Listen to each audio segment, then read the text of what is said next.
But praise the Amen. Lord, Pastor. Yeah, amen, amen. Thank you so much, Srinivas గారు, for the Thank you. talk. అయితే మనమందరము ఈరోజు ఈ final main message దగ్గరికి గమనించినట్లయితే 2 Thessalonians chapter 1 verses 1 to 5. 2 Thessalonians chapter 1 verses 5 to 10, sorry, 5 to 10. 5 to 10 ని మనం ఈరోజు చదువుదాం. లాస్ట్ సండే మనం 1 to 5 చదివాము. ఈరోజు 5 to 10 దాకా మనము చదవబోతున్నాం. అయితే స్క్రీన్ తట్టు మీరు గమనిస్తున్నట్టయితే నోట్ అదేంటి స్క్రిప్చర్ ఉంది, నాతో పాటు ఏకీభవించి చదవాలని మనవి. 2 Thessalonians chapter 1 verse 5. 2 Thessalonians chapter 1 verse 5. Which is a manifest token of the righteous judgment of God, that he may be counted worthy of the kingdom of God, for which he also suffered. Verse 6. See, it is a righteous thing with God to recompense tribulation to them that trouble you. 7th verse. And to you who are troubled, rest with us when the Lord Jesus shall be revealed from heaven with his mighty angels. 8th verse. In flaming fire, taking vengeance on them that know not God, and that obey not the gospel of our Lord Jesus Christ, who shall be punished with everlasting destruction from the presence of the Lord and from the glory of his power, when he shall come to be glorified in his saints, and to be admired in all them that believe, because our testimony among you was believed in that day. ఈరోజు sermon యొక్క main title గమనించినట్లయితే the revelation of righteous judge. ఇందాక లేఖనాల్ని చదివినప్పుడు ఈ 5th verse, 6th verse, 7th verse, 8th verseని చదివినట్లయితే యూజువల్గా దాన్ని అర్థం చేసుకోవడం కొంచెం కష్టంగా ఉంటుంది. ఏంటి ఇది, ఏం మాట్లాడుతున్నారు అనేది. అయితే దేవుని కృప వల్ల మనము వర్స్ బై వర్స్ చదువుతున్నాం కాబట్టి, ఎలాగైతే ఒక చెరుకు గడ్డలో మెషిన్లో చెరుకు వెళ్ళినప్పుడు దాని నుంచి ఆ తీపి రసము ఎలాగైతే వస్తుందో, ఈ వర్స్ బై వర్స్ స్టడీ చేసేటప్పుడు ఆ వర్స్ని గ్రీక్ కాంటెక్స్ట్కి తీసుకొని వెళ్ళి దాని మర్మాలు ఎందుకు రాశాడు, కాంటెక్స్ట్ ఏంటి, హిస్టారిసిటీ ఏంటి, ఆథర్షిప్ ఏంటి, ఎవరి కోసం రాస్తున్నారు, ఇవన్నీ చదువుతూ నేనెంతగానో ఆత్మీయంగా ఇలాగా మీతో పంచుకోవడానికి నేనెంతగానో బలపడి ఉన్నాను. అందుకని మీకు నేను ఎంతగానో ధన్యున్నై ఉన్నాను. అయితే ఇక్కడ సర్మన్ టైటిల్గా the revelation of the righteous judge. Acts chapter 17లో సెకండ్ మిషనరీ జర్నీ టైంలో పౌలు, తిమోథస్, సిల్వనస్ వీరు ముగ్గురు తెస్సలోనియా సినగాగ్స్కి వెళ్ళినప్పుడు, అక్కడ సువార్తని ప్రకటించినప్పుడు, అక్కడ వారు సువార్తని అంగీకరించి 2-3 వారాల లోపలనే వారు ఎంతగానో బలపడ్డారు.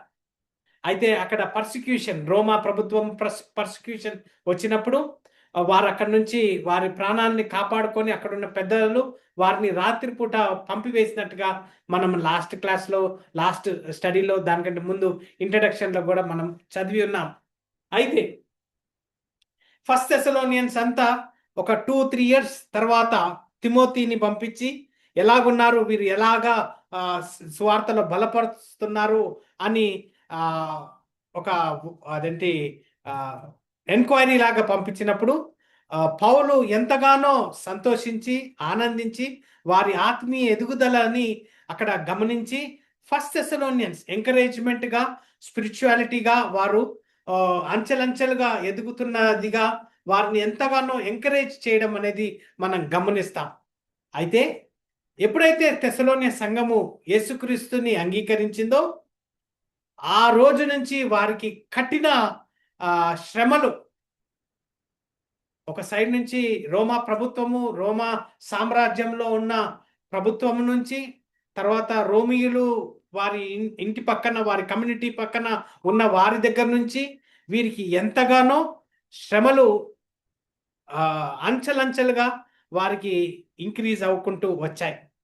అయితే ఈ తెస్సలోనియ సంఘముకు గమనించినట్లయితే వారు ఎంతగా ఆత్మీయంగా ఎదిగారో అదే టైంలో వారు రెండో రాకడ యేసుక్రీస్తు త్వరగా వస్తున్నాడని వారు ఒక రకంగా ఏమి పని చేయకుండా, ఒక రకంగా వారిదే చూసుకుంటూ, ఒక రకంగా ఏమైనా పర్వాలేదు, నన్ను కొట్టినా, నన్ను చంపినా, నన్ను యేసుక్రీస్తు దగ్గరికి నేను వెళ్ళిపోతాను, నేను అతనితో ఉంటాను, యేసుక్రీస్తు తొందరగా వస్తున్నాడని వారు రిలాక్స్ మోడ్లో వారు ఉన్నట్టుగా కూడా పౌలు గమనించి వారిని హెచ్చరిస్తాడు. మీరు కష్టపడి పనిచేయాలి, మీరు ప్రేమించాలి, ప్రేమతో సంఘములో ఎదగాలి, ఒకరినొకరిని ఆదరించుకోవాలి, ఒకరినొకరును ప్రేమిస్తూ ఒకరినొకరును మెచ్యూరిటీగా, స్పిరిచువల్ మెచ్యూరిటీగా మీరు ఎదగాలని ఫస్ట్ థెస్సలోనియన్స్కి రాయినప్పటికీ సెకండ్ థెస్సలోనియన్స్కి వచ్చే లోపలికి రెండో రాకడ గురించి ఎక్కువగా రాస్తున్నట్టుగా మనం గమనిస్తాం. వీరు రెండో రాకడలో ఎప్పుడు వస్తున్నాడు, రేపు వస్తాడా, లేకపోతే 10 రోజుల తర్వాత వస్తాడా, 1 నెల తర్వాత వస్తాడా అని వెయిట్ చేస్తున్న వారికి ఈ ఎంకరేజ్మెంట్గా సెకండ్ థెస్సలోనియన్స్ ఎక్కువగా రెవల్యూషన్ పర్స్పెక్టివ్లో, ఎస్కటాలజీ పర్స్పెక్టివ్లో ఇది ఈ లెటర్ రాస్తున్నట్టుగా మనము గమనిస్తాం. అయితే ఇక్కడ ప్రపోజిషన్ స్టేట్మెంట్ అంటే ఈ మెసేజ్ నాకు ఏంటి, నేను ఏం నేర్చుకోగలుగుతాను అనేది, లేతే what is the big idea ఇదేంటి అనేది గమనించినట్లయితే, when Jesus Christ is revealed from heaven, he will demonstrate his perfect righteousness by vindicating his people, judging unbelief and glorifying himself in his saints అనేది ఉంది. అయితే యేసుక్రీస్తు మొదటి రాకడ కోసము లేఖనాల్లో అదేంటి ఒక 100 సార్లు రాయబడి ఉంది. ఇదే యేసుక్రీస్తు యొక్క రెండో రాకడ కోసము 200 సార్లు ఇవ్వబడి ఉంది. అయితే the day of the Lord అంట. The day of the Lord అంటే ఎప్పుడు, ఏ దినమైతే యేసుక్రీస్తు వస్తున్నాడో ఆ దినము, that is the day of the Lord. అది ఉగ్రతతోటి అతను గర్జించు సింహం వలె, లయన్ ఆఫ్ జూడాగా అతను వస్తున్నాడు. ఎందుకంటే అతన్ని లోబడని వారు, అతన్ని వెక్కిరించిన వారు, అతన్ని రిజెక్ట్ చేసిన వారి మీద వారి మీద జడ్జిమెంట్ తీసుకురావడానికి మనము గమనిస్తున్నాం. అయితే when Jesus Christ is revealed from heaven, ఎప్పుడైతే యేసుక్రీస్తు మధ్యాకాశంలో వచ్చినప్పుడు కనుపాటు మారని వెంటనే Old Testament saints, New Testament believers, యేసుక్రీస్తులో నమ్మిన వారు మధ్యాకాశంలో అతన్ని చూడడం జరుగుతుంది. తర్వాత భూమి మీద ఎవరైతే విడబడతారో వారి మీద ట్రిబ్యులేషన్ స్టార్ట్ అవుతుంది. ఎందుకు ట్రిబ్యులేషన్, ఎవరికి ట్రిబ్యులేషన్ అంటే ఇది బేసికలీ ఎవరైతే యేసుక్రీస్తుని నమ్మలేదో, యేసుక్రీస్తుని ఎవరైతే వెక్కిరించారో, ఎవరైతే వారిని యేసుక్రీస్తుని ద్వేషించి వారి తమ సొంత రక్షకునిగా అంగీకరించినందుకు వారికి judgement, judging unbelief and glorifying himself in his saints అనేది మనము గమనిస్తున్నాం. అయితే ఇతని రెండో రాకడలో కూడా గమనించాలి, ఎవరైతే అతన్ని నమ్మిన వారిని కష్టపెట్టారో, పర్సిక్యూట్ చేశారో వారి మీద కూడా జడ్జిమెంట్ ఉండేది అనేది మనకు ఇక్కడ క్లియర్గా వచనాల్లో తెలుపబడుతుంది. ఈ 5th వర్స్ నుంచి 7th వర్స్ దాకా గమనించినట్లయితే the believers reward, the believers reward అనేది మనము చూస్తున్నాం. అయితే ఈ బిలీవర్స్ రివార్డ్ గురించి వర్స్ బై వర్స్ చదువుతున్నప్పుడు ఒక చిన్న ఇలస్ట్రేషన్ నేను మీతో ఇవ్వాలని ఉన్నాను. కొన్ని కాలాల క్రితము, అంటే జస్ట్ ఒక స్టోరీ, ఒక ఫ్యామిలీ చాలా కఠినంగా ఇంకొక ఫ్యామిలీ వారిని ద్వేషించి కరప్షన్తో, కుట్రత్వంతో వారిని ఎంతగానో కష్టపెట్టి వారిని నానా హింసలు పెట్టి జైలుకి తీసుకొని వెళ్ళి వారి డబ్బులు లేకుండా వారి ఉద్యోగం లేకుండా రోడ్డు మీదకి దాకా తీసుకొని వచ్చారు. అటు ఒక సైడ్ నుంచి కోర్ట్స్ చుట్టూ తిరుగుతూ, ఒక సైడ్ పోలీస్ స్టేషన్లో తిరుగుతూ, ఒట్టిగినే పగతోటి అబద్ధ అదేంటి టెస్ట్ మనీస్ చెప్పి వారిని ఎంతగానో హింసించారు. అక్కడున్న పక్కింటి వారందరూ ఎవరు న్యాయం చేయలేరా? ఎందుకంటే అవతల వ్యక్తి ధనవంతుడు, జ్ఞానవంతుడు, తర్వాత కుట్రతో ద్వేషంతో సొంతగా అతని ఈగో హర్ట్ అయినందుకు అతని గర్వాన్ని లేకపోతే అతని గొప్పతనాన్ని నిరూపించుకోవడానికి ఆ పర్టికులర్ ఫ్యామిలీని ఎంతగానో హింసకి గురి చేసి, అయితే పోలీసు వాళ్ళు ఏం చేయలేకపోయారు, లా కోర్టు ఏం చేయలేకపోయింది. కొన్నేళ్ళు దాటాయి. ఈ ఫ్యామిలీ ఏదైతే బాధలతో ఉందో ఆ ఫ్యామిలీ అలాగనే రోజు రోజుకి ఎవరన్నా భోజనం ఇస్తే తినడము, లేకపోతే వారి జీవితాన్ని ఏ విధంగానో గడుపుకోవడం పరిస్థితుల్లో ఉన్నప్పుడు మళ్ళా సడన్గా వారి కేసు రీఓపెన్ అయింది. కేసు రీఓపెన్ అయినప్పుడు అక్కడ ఉన్న జడ్జి కూడా సీరియస్గా తీసుకొని ఒక మంచి అదేంటి డబ్బులు తీసుకోకుండా అదేంటి ఒక మంచి టెస్ట్ మనీతో అతను ఆ కేసుని వాదించి కరెక్ట్గా ఎగ్జామినింగ్ చేసి ఫాల్స్ ఏది అబద్ధము ఏది నిజము అని తీసుకొని వచ్చి ఆ పెద్ద మనిషిని అదేంటి ఎవరైతే అదేంటి గర్వంతో ఎవరైతే సొంత ఆశకి అతని కోసము అతన్ని అదేంటి జడ్జిమెంట్ చేసినట్టుగా మనము చూస్తాం. అయితే మనము గమనించాలి, ఏదైతే మర్చిపోయారో వారి కష్టాలు ఏదైతే మర్చిపోయారో వారు తిరిగి అంతా ఒకసారి అదేంటి ఒక అలుపు లేకపోతే ఒక హ్యాపీనెస్ వారికి, ఎందుకంటే రైచియస్నెస్ జరిగింది కాబట్టి, న్యాయం జరిగింది కాబట్టి అనేది ఆ పక్కింటి వారందరూ ఎంతగానో సంతోషించారు.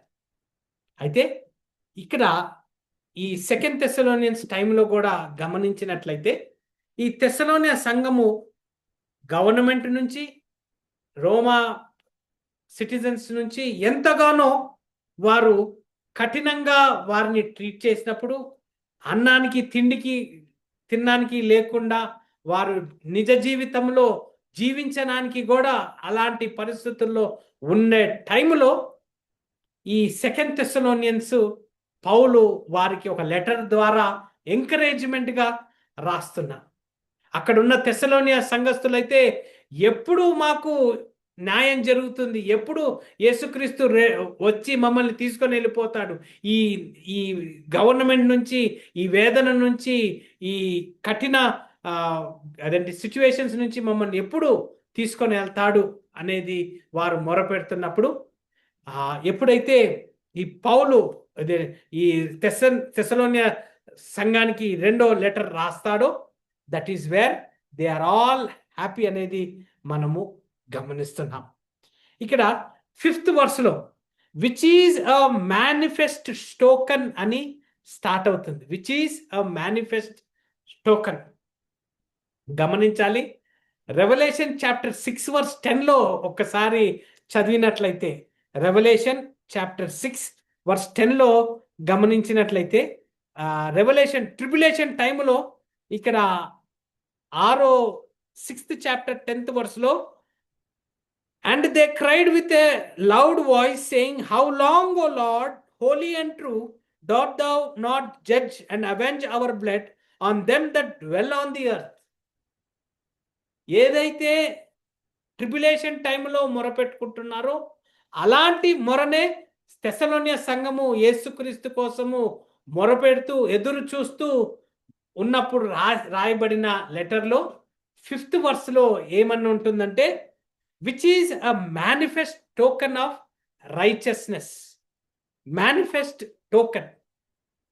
మేనిఫెస్ట్ టోకన్ ఈ మేనిఫెస్ట్ అనేది గమనించినట్లయితే, మేనిఫెస్టేషన్ అంటే ఒక ప్రూఫ్, లేకపోతే ఎవిడెన్స్, లేదా ఒక క్లారిటీ. టోకెన్ అనే వర్డ్ని మనం గమనించినట్లయితే ఎవిడెన్స్గా చూపబడుతుంది. సపోజ్ ఏదన్నా కారు కొనడం అన్నా, లేకపోతే ల్యాండ్ ఇల్లు కొనుక్కోవడం అన్నా చూసినప్పుడు బిజినెస్ డీలింగ్లలో ఏదైనా టోకెన్ అమౌంట్ ఇస్తారా మీరు అని అంటారు. టోకెన్ అంటే ఇనీషియల్ డౌన్ పేమెంట్. ఇది నేను తీసుకుంటున్నాను, ఇది నాకు సంబంధించింది, ఇది నేను కొనుక్కుంటున్నాను అని ఒక అడ్వాన్స్ పేమెంట్ అనేది మనం గమనిస్తున్నాం. అయితే ఇక్కడ 5th వర్స్లో which is a manifest token of righteous judgment. Righteous judgment. ఈ 5th verse, 6th verse, 8th verse, 9th వర్స్లో గమనించినట్లయితే ఒక కీ థాట్, రైచియస్ అనే వర్డ్ కంటిన్యూస్గా మనము గమనిస్తాం. రైచియస్ అని మనకు రెగ్యులర్గా చెప్పబడుతున్నట్టుగా మనము గమనిస్తాం. సో ఎప్పుడైతే ఆ రైచియస్ డే వస్తుందో, యెహోవా the day of the Lord, ఎప్పుడైతే ఆ దినం వస్తుందో, that is where God is going to judge అనేది మనము చూస్తున్నాం. Which is a manifest token of righteous judgment of God. So ఆ దినం వచ్చినప్పుడు ఇమీడియట్గా యెహోవా ఎవరైతే అతని ప్రజల్ని శిక్షించారో, ఎవరైతే యేసుక్రీస్తుని నమ్మిన వారిని శ్రమించబడ్డారో, లేకపోతే వారిని కష్టపెట్టారో, వారి మీద జడ్జిమెంట్ ఉంటుందనేది మనము అక్కడ గమనిస్తున్నాం. That he may be counted worthy of the kingdom of God for which he also suffer. అంటే ఈ సెకండ్ థెస్సలోనియన్స్ టైంలో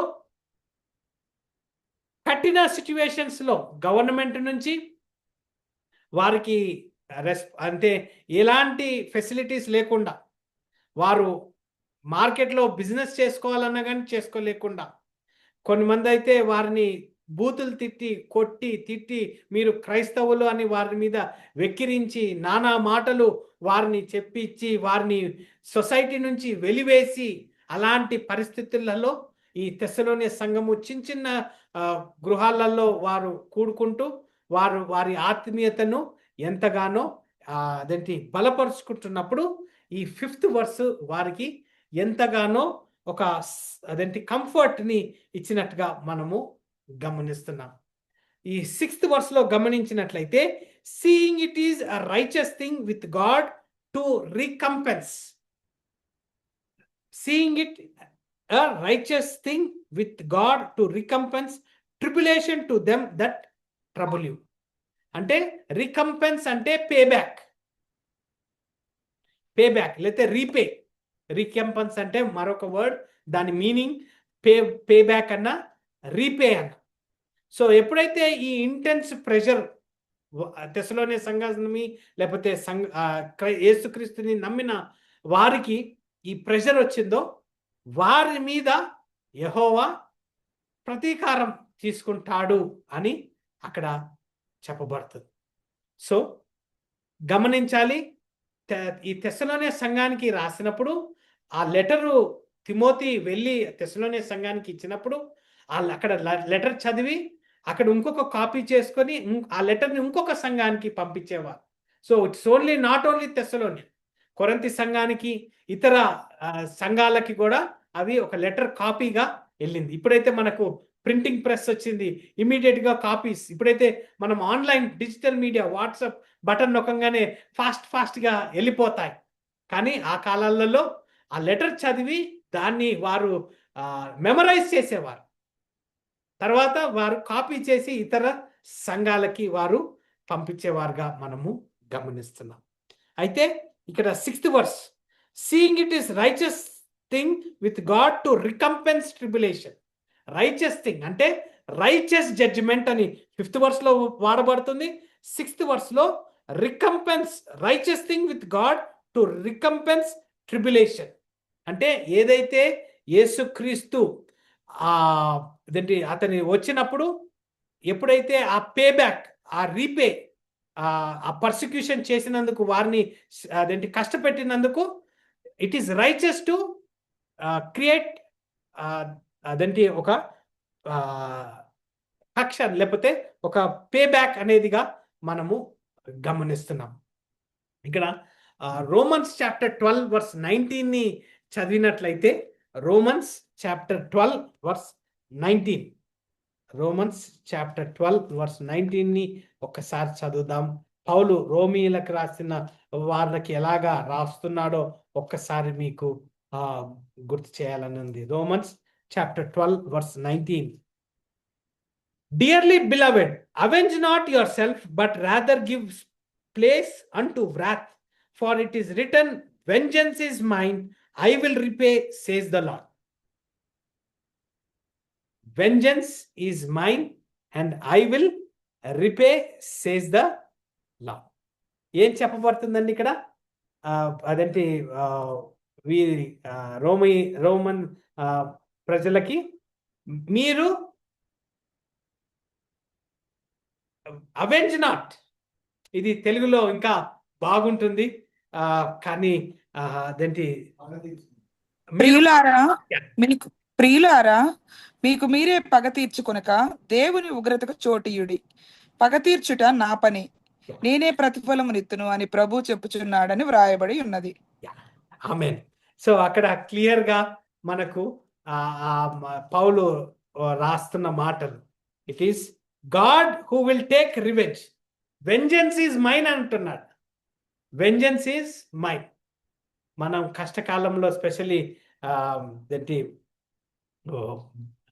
శ్రీనివాస్ గారి సన్ని ప్రకాష్ గారిని గుర్తుపెట్టుకుంటే వారికి చేసింది అది మనము, నేనైతే ఒక 2-3 రోజులు అదేంటి జీర్ణించుకోబోయలేదు అలాంటి సిచ్యువేషన్. కానీ ఇక్కడ రోమియల్ రాసిన పత్రికకి Paul, dearly beloved avenge not because vengeance is mine, I will repay, says the Lord అని అంటారు. అయితే ఇక్కడ తెసలోనియ సంఘానికి ఏమంటున్నాడంటే ఇట్ ఈస్ రైచస్, అంటే అతను చేస్తాడు కాబట్టి, బికాస్ అతనిది వెంజెన్స్ కాబట్టి హీ ఈస్ అదేంటి ఎవరైతే వారిని కష్టపెట్టారో వారికి అదేంటి ట్రిబులేషన్ అని చెప్పడం మనము గమనిస్తాం. పాత నిబంధనలో గమనించినట్లయితే లేకపోతే law of sowing and reaping, అంటే ఏది విత్తుతామో అది ఫలిస్తాం. పాత నిబంధనలో ఫారో ఎక్సడస్ టైంలో గమనించినట్లయితే 400 ఏళ్ళు తర్వాత జ్యూస్ని కఠినంగా వారిని అదేంటి కన్స్ట్రక్షన్స్కి వాడుకుంటూ వారిని ఎక్కువగా అదేంటి లేబర్స్ లాగానే వారిని పెట్టి ఫారో ఏమంటాడంటే వీరు ఎక్కువగా ఎదుగుతున్నారు, అక్కడున్న మేల్ చిల్డ్రన్ అందరినీ చంపివేయాలి, ఎందుకంటే వీరు ఎక్కువగా పెరిగారంటే మన రాజ్యానికే ప్రాబ్లం అని కూడా ఫారో ఎక్సడస్ టైంలో అంటారు. అయితే వారు ఎక్సడస్లో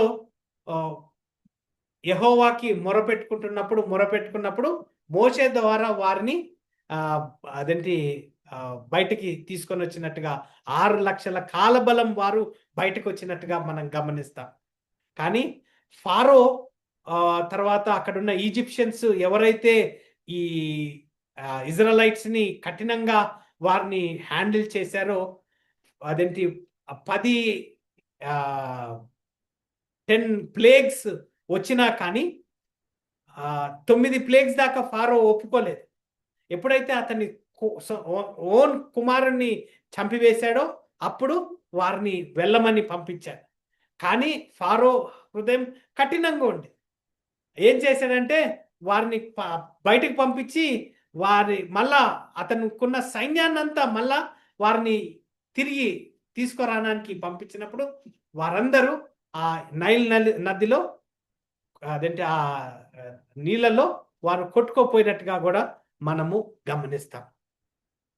ఎస్తేర్ గ్రంథములో గమనించినట్లయితే హామాను కుట్రత్వంతో యూదులందరినీ చంపివేయాలి అని ప్లాన్ చేసినా కానీ ఎస్తేర్ ద్వారా ఎస్తేరు పర్మిషన్ లేకున్నా కానీ ఆమె ఎప్పుడైతే రాజు దగ్గర పోయి నిలబడిందో ఆ రాజు ఆమె మాట విని అదేంటి హామాను చేసే కుట్రత్వాన్ని ఆపివేసి అదేంటి హామాను వారి కుమారులందరినీ చంపివేసినట్టుగా కూడా మనము గమనిస్తాం.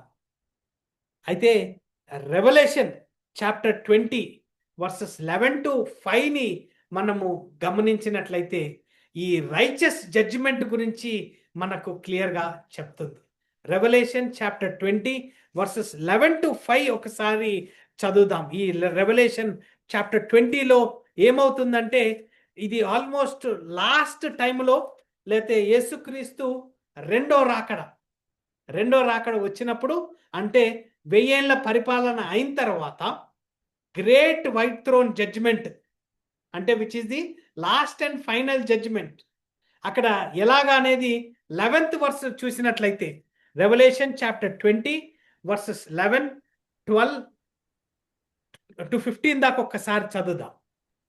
మరియు ధవలమైన మహాసింహాసనమును దాని యందు ఆసీనుడైయున్న యొకని చూచితిని.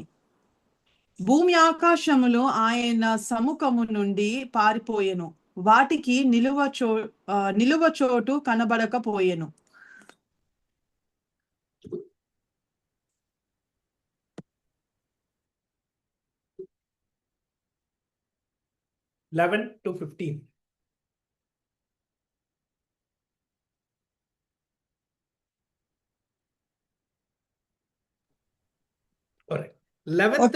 మరియు గొప్పవారేమి కొద్దివారేమి మృతులైన వారందరూ ఆ సింహాసనము ఎదుట నిలువబడి ఉండుట చూచితిని. అప్పుడు గ్రంథములు విప్పబడెను, మరియు జీవ గ్రంథమును వేరొక గ్రంథమును విప్పబడెను. ఆ గ్రంథముల యందు వ్రాయబడి ఉన్న వాటిని బట్టి తమ క్రియల చొప్పున మృతులు తీర్పు పొందిరి. సముద్రము తనలో ఉన్న మృతులను అప్పగించెను. మరణమును పాతాళలోకమునకు వాటిని వశముననున్న మృతులను నప్పగించెను. వారిలో ప్రతివాడు తన క్రియల చొప్పున తీర్పు పొందెను. మరణమును మృతుల లోకము నుండి అగ్నిగుండములో పడివేయబడెను. ఆ అగ్నిగుండము రెండవ మరణము. ఎవని పేరైనను జీవ గ్రంథమందు వ్రాయబడినట్లు కనబడిన ఎడల వాడు అగ్నిగుండములో పడవేయబడెను. అయితే ఇక్కడ మనం ఇప్పుడు దాకా 5th verse 2 Thessalonians chapter 1 5th verse చదివాము, 6వ వచనం మనం చదివాము. ఈ 2 వచనాలలో righteous judgment, righteous thing for God to repay tribulation అని మనము ఇప్పుడు దాకా మనము మాట్లాడుకొని ఉన్నాం. అయితే రెవల్యూషన్ చాప్టర్ 20 ఎప్పుడైతే 1000 ఏళ్ల పరిపాలన అయిన తర్వాత ఎప్పుడైతే గాగ్ మగాగ్ యుద్ధం జరిగిన తర్వాత గ్రేట్ వైట్ థ్రోన్ జడ్జిమెంట్ జరిగిన తర్వాత ఈ రైచస్ జడ్జిమెంట్ జరిగేది నేను మీకు రెవల్యూషన్ చాప్టర్ 20 వర్సెస్ 11-5లో మనము ఇప్పుడు చదివి ఉన్నాం. అయితే 11th వర్స్లో ఏమవుతుందంటే అక్కడ యెహోవా యొక్క సార్వభౌమత్వం, యెహోవా యొక్క సింహాసనం, ప్యూరిటీ, థ్రోన్ ఆఫ్ జడ్జిమెంట్ గురించి 11th వర్స్ మాట్లాడుతుంది. 12th వర్స్ గమనించినట్లయితే ఇంపార్షాలిటీ ఆఫ్ ద జడ్జిమెంట్, అంటే పార్షాలిటీ లేకుండా అదేంటి జడ్జిమెంట్, ఎవరికి సరి అయిన జడ్జిమెంట్ అంటే యెహోవా యొక్క సార్వభౌమత్వంలో అతని సింహాసనం మీద కూర్చొని అతని సార్వభౌమత్వంగా అతను ఆ ప్రజల మీద జడ్జిమెంట్ అనేది మనం గమనిస్తున్నాం. అయితే 12th వర్స్లో గమనించినట్లయితే గ్రంథాలు ఓపెన్ చేయబడతాయి, బుక్స్ ఓపెన్ చేయబడతాయి. తర్వాత 13th వర్స్లో గమనించినట్లయితే 12th ఇంకా 13th వర్స్గా చదివినట్లయితే వారి చేసిన పాపాలకి వారికి శిక్ష అనేది అక్కడ చెప్పబడుతుంది. So 7th verse 2 Thessalonians chapter 1 verse 7, and to you who are troubled rest with us, and to you who are troubled rest with us when the Lord Jesus shall be revealed from heaven with his mighty angels. అయితే ఎవరైతే కష్టపడుతున్నారో, ఎవరైతే యేసుక్రీస్తు నామమున వారు అదేంటి ఈ troubles అన్న కానీ ఈ పర్సిక్యూషన్ అన్న కానీ ఉందో వారికి ఇక్కడ రెస్ట్ అనేది మనము గమనిస్తున్నాం. రెస్ట్ అంటే బేసికలీ యేసుక్రీస్తులో ఉన్న rest. That is the complete rest అనేది మనము గమనిస్తున్నాం. ఈ రెస్ట్ అనేది అదేంటి ఎవరైతే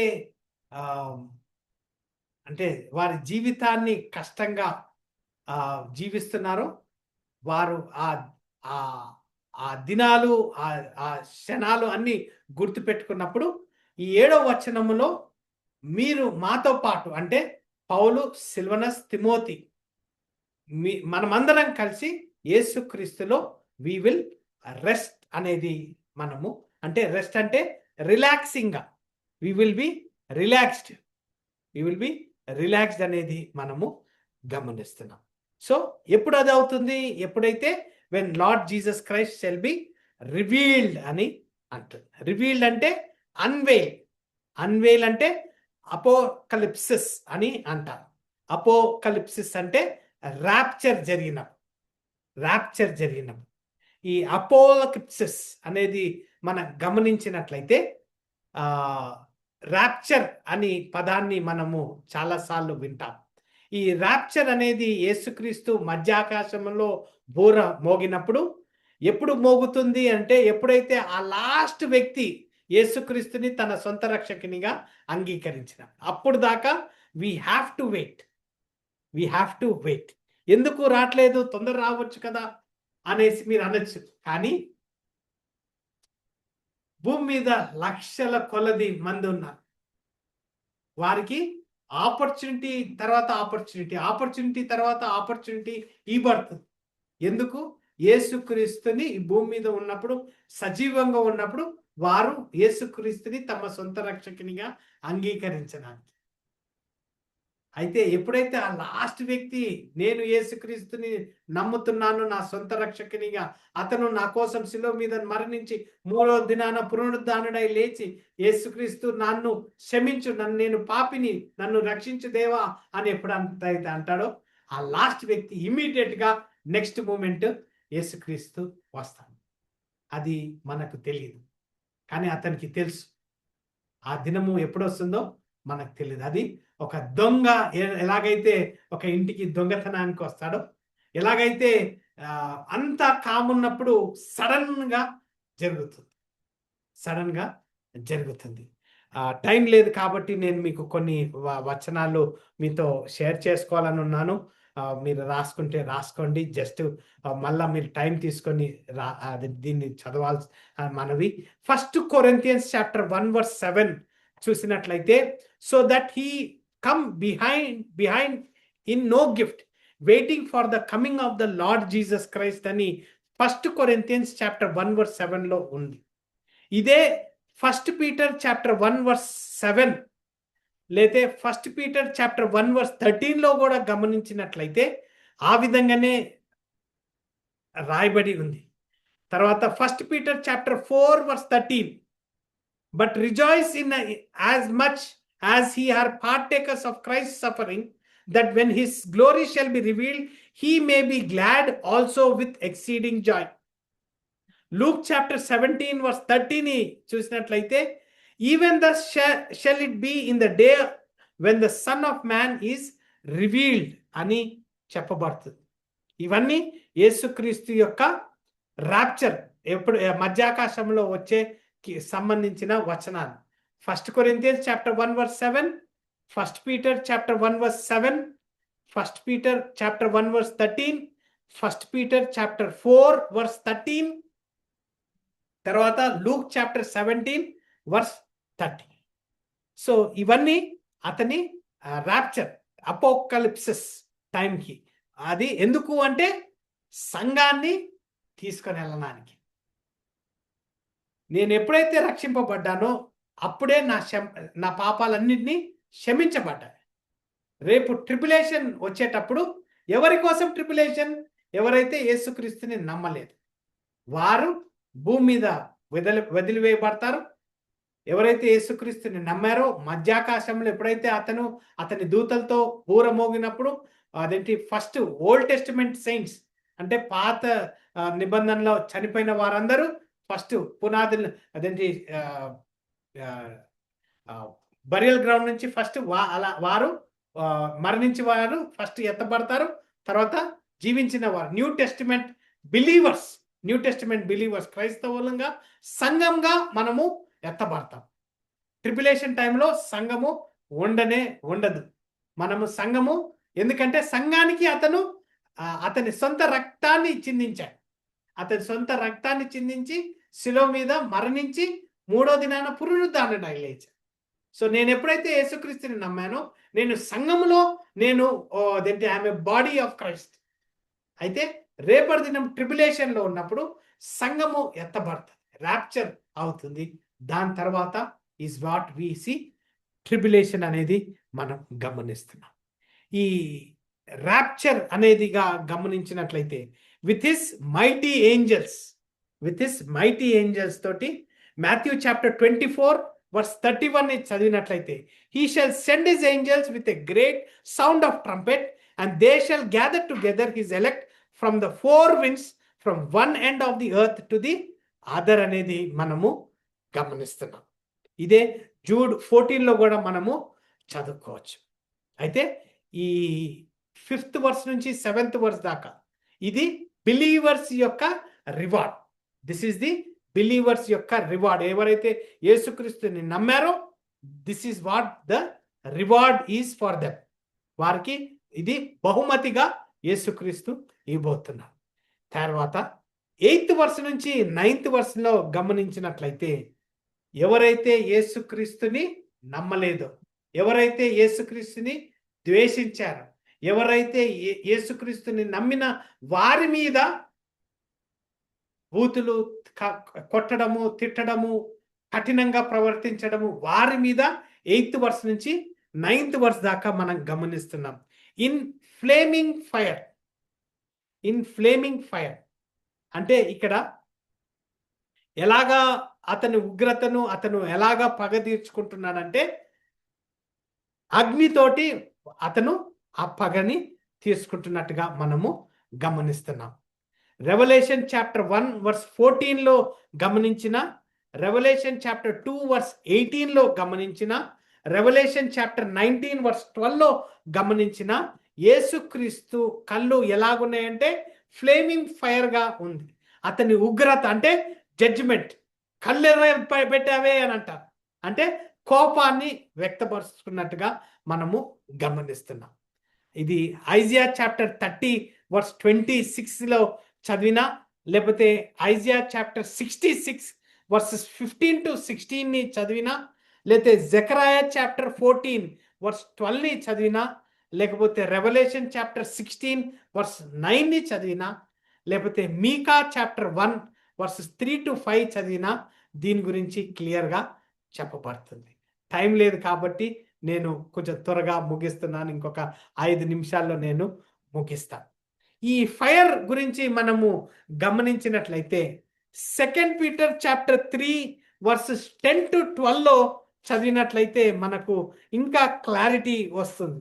2 Peter చాప్టర్ 3 verses 10 to 12 ఒక్కసారి చదువుదాం.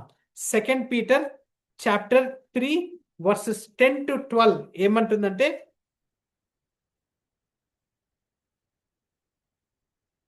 for he that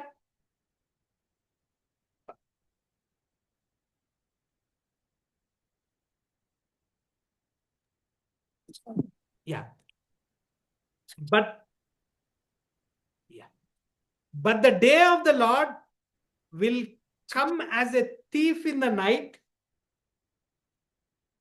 in the which the heavens shall pass away with a great noise, and the elements shall melt with fervent heat.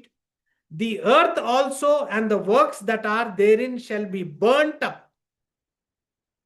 11th verse, seeing then that all these things shall be dissolved, what manner of person ought he to be in all holy conversation and godliness, looking for and hasting unto the coming of the Lord of God, wherein the heaven being on fire shall be dissolved and the elements shall melt with fervent heat.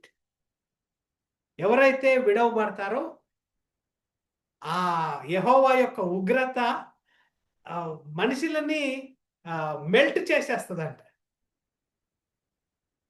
మీరు chocolate ని ఎక్కువసేపు fridge లో పెట్టకపోతే ఆ chocolate పల్సగా తయారైపోతుంది.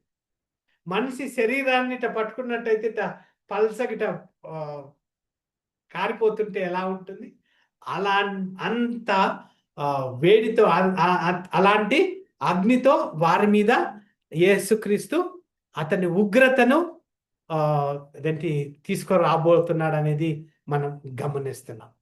అయితే ఈ vengeance ఏంటి? It is flowing out of righteousness. It is flowing out of righteousness అనేది మనం గమనిస్తున్నాం. తర్వాత 8th verse ఆన్ దెమ్, ఎవరి మీద?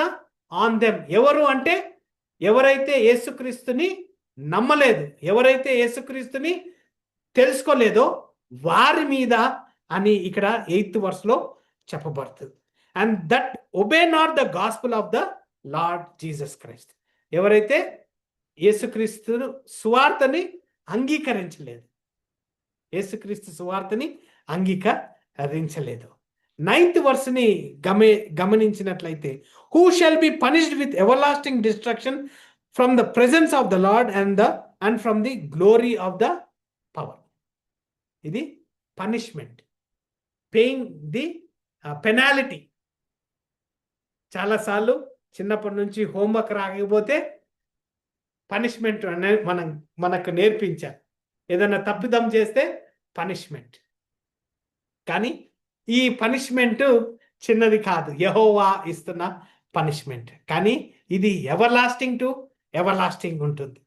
ఇది ఏదో అదేంటి హోంవర్క్ చేయకపోతే కొట్టి రేపటి దినం మళ్ళా నెక్స్ట్ డే హోంవర్క్ తీసుకురా, లేకపోతే ఏదైనా తప్పు పని చేస్తే పోలీసులు పట్టుకొని 1 వారం 2 వారాలు లేకపోతే 2-3 ఏళ్ళు లేకపోతే 10 ఏళ్ళు 30 ఏళ్ళు జైల్లో పెట్టి మళ్ళా బయట పంపించడం అనేది అలాంటి పనిష్మెంట్ కాదు. ఇది యెహోవా రైచియస్ గా ఇస్తున్నాడు కాబట్టి దిస్ ఇస్ ఎన్ ఎవర్-లాస్టింగ్ అనేది మనము గమనిస్తున్నాం. మాథ్యూ చాప్టర్ 25 verse 41 చదివినట్లయితే, Matthew chapter 25 verse 41, then shall he say also unto them on the left hand, depart from me, ye cursed, into everlasting fire prepared for the devil and his angels. ఏమంటున్నాడు? నా నుంచి దూరం వెళ్ళిపో, you are cursed. నువ్వు నన్ను నమ్మలేదు, నువ్వు నా రక్షణని అంగీకరించలేదు కాబట్టి యు ఆర్ ఎవర్-లాస్టింగ్ ఫైర్లో. అక్కడ పురుగు చావదు అనేది మనము గమనిస్తున్నాం. సో ఇటర్నల్ అదేంటి 10th verse గమనించినట్లయితే, when he shall come to be glorified in his saints and to be admired in all them that believe, because our testimony among you was believed in that day. So ఇక్కడ పౌలు ఎలాగా close చేస్తున్నాడంటే, మీరు అదేంటి when he shall come, ఎప్పుడైతే యేసుక్రీస్తు వస్తాడో అదేంటి he would be glorified, అతన్ని మహిమ పరుచుకుంటాడు. ఎలా మహిమ పరుచుకుంటాడు? ఎవరైతే అతన్ని నమ్మాడో వారిని దగ్గర తీసుకుంటారు. ఎవరైతే వారి ప్రజల్ని అతను నమ్మిన వారిని కష్టపెట్టారో వారికి రైచియస్ జడ్జిమెంట్ చేసుకొని 10వ వచనంలో అతన్ని మహిమ పరుచుకుంటాడనేది మనము ఈ 10th verse మనం గమనిస్తున్నాం.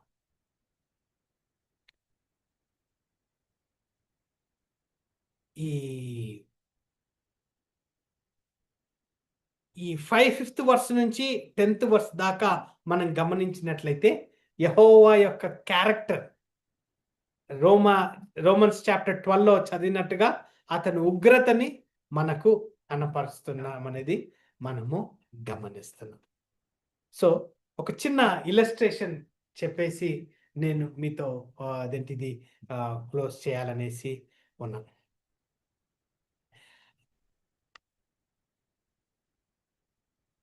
ఎప్పుడైతే ఒలింపిక్స్లో ఒక వ్యక్తి గోల్డ్ మెడల్ రిసీవ్ అయ్యాడంటే వారి దేశమంతా అతన్ని అప్రిషియేట్ చేస్తారు. కానీ గమనించాలి, ఆ వ్యక్తి ఆ గోల్డ్ మెడల్ పొందినప్పుడు, ఆ గోల్డ్ మెడల్ అతనికి ధరించినప్పుడు అతను కష్టపడిన దినాలు, ఏ విధంగా ఒక డిసిప్లిన్ ప్యాటర్న్లో పొద్దున్నే లేచి వ్యాయామం చేసి రెగ్యులర్గా, సపోజ్ ఒక రన్నింగ్ రేస్ అన్నా లేకపోతే ఏదన్నా ఒక గేమ్లో గోల్డ్ మెడల్ పొందాడంటే అతను ఎన్ని ఏళ్ళు ప్రాక్టీస్ చేశాడు అనేది అంతా ఎవరు గుర్తించుకోరు. ఆ దేశమంతా అరే ఇతను ఇంత గొప్పవాడు అని గోల్డ్ మెడల్ వచ్చిందని వారిని జైలు పలుకుతారు. కానీ ఆ వ్యక్తిని గమనించినట్లయితే మినిమం ఒక 3, 4, 5 years కష్టపడ్డం మనం గమనిస్తాం. ఒట్టిగానే గోల్డ్ మెడల్ రాదు. ఎందుకంటే ఒలింపిక్స్లో అన్ని దేశాల నుంచి వారు కంపీట్ అవుతారు. అన్ని దేశాల నుంచి కంపీట్ అయ్యి the first of the first. ఇప్పుడు ఫీఫా వరల్డ్ కప్ జరుగుతుంది. ఇండియా కంటెంట్ కాలేకపోయింది. ఎందుకంటే India they could not qualify ఈ వరల్డ్ కప్ ఫుట్బాల్ గేమ్స్లో. అయితే క్రైస్తవులంగా మనం ఉన్నప్పుడు మనల్ని ద్వేషిస్తాదని వాక్యం చెప్తుంది. యేసుక్రీస్తుని నమ్మితే ఈ లోకము ద్వేషిస్తుంది.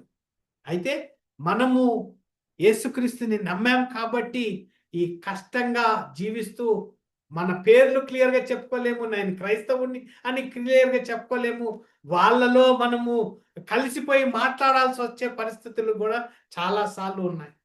కానీ ఈ కష్టాలకన్నిటికీ దెర్ ఈజ్ ఎ డే. ఆ డే వచ్చినప్పుడు it is similar to Olympic gold medallist. ఆ ఒలింపిక్ గోల్డ్ మెడలిస్ట్ తీసుకున్నప్పుడు మనము పరలోకములో సంఘముగా మనం ఎత్తబడినప్పుడు అక్కడ ఉన్నప్పుడు అతను మనల్ని అదేంటి బీమా సీట్ జడ్జిమెంట్ అంటారు దాన్ని. సో అక్కడ మనకు మెడల్స్ మన నమ్మకం బేస్ మీద మనకు ఆ బహుమానాలు ఇవ్వబడతాయి. కానీ ఈ లోకం మీద ఉన్నప్పుడు, ఈ శరీరంలో ఉన్నప్పుడు క్రైస్తవులంగా మనము we have to face persecution. We have to face persecution. May the Lord bless this verse. I request Reverend Dr. Jay Shekhar Garu to come forward and close this session with a word of prayer. Thank you.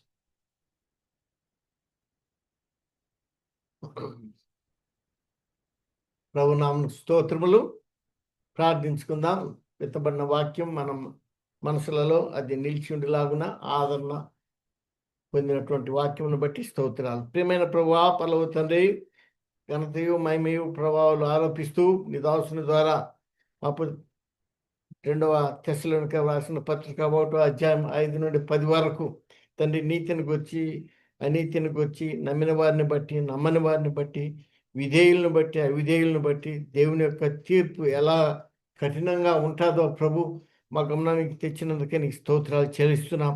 అలాగే మా ప్రభా మరి తెస్సలోనిక సంఘస్థులను రోమా ప్రభుత్వం హింసించినప్పుడు ప్రభా మరి సంఘస్థులు ప్రభా బెదరలేదు, వదరలేదు. వారు ఎంతో ఓర్పుతో తమ విశ్వాసాన్ని కాపాడుకున్నట్లు నీ దాసుని ద్వారా మరి తెలియపరిచినందుకై వందనాలు చెల్లిస్తూ ఉంటున్నాం. ఆత్మీయ జీవితానికి ఈ శ్రమలు ఎంత మాత్రము ఎనదగినవి కావని వారు ఎంతో ఓర్పుతో తెలిసిన సంఘస్థులు సహనముతో ప్రభు కార్యాభివృద్ధిలో కొనసాగినట్లుగా ప్రభు మా గమనాన్ని తెచ్చినందుకై నీకు స్తోత్రాలు.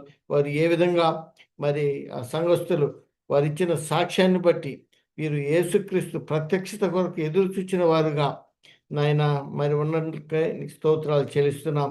విశ్వాసులు పరిశుద్ధులు ప్రభును ముఖాముఖిగా చూచినప్పుడు వారు ఎంతగానో ఆదరింపబడుదురని, అలాగనే మా ప్రభువ విశ్వాసులందరూ ప్రశంసింపబడుదురని లేఖనం ద్వారా మమ్మల్ని బలపరిచినందుకు కూడా వందనాలు చెల్లిస్తూ, ఆన్లైన్లో ఉన్నవారిని బట్టి, ఆఫ్లైన్లో ఉన్నవారిని బట్టి, కుటుంబాలను బట్టి నాయన ఈ యొక్క నాయన సంఘములో నాయన పాల్పంపులు పొందిన ప్రతి బిడ్డను దీవించి ఆశీర్వదించమని నీ దాసుని ఇంకా నీ బలమైన నాయన శక్తి చేత ఆత్మ చేత నింపి బలమైన నీ వాక్యముతో ప్రభు అనేకులకు దీవెనకరంగా ఆశీర్వాదకరంగా చేయమని మా కొరకు ప్రాణం పెట్టి తిరిగి రానయ్యన్న మా ప్రియ ప్రభును మా రక్షకుడైన యేసు ప్రభు దివినామున ప్రార్థించి వేడుకుంటున్నాం తండ్రి. ఆమేన్. ఆమేన్. మన తండ్రి అయిన దేవుని యొక్క ప్రేమయు ప్రభువైన యేసుక్రీస్తు వారి యొక్క కృపయు పరిశుద్ధాత్మ దేవుని యొక్క అన్యోన్య సహవాసము, ఆయన సన్నిధి, ఆయన తిరిగి వచ్చి పర్యంతము ఇప్పుడు ఎల్లప్పుడూ సదాకాలం మనకు తోడై ఉండును గాక. ఆమేన్. ఆమేన్.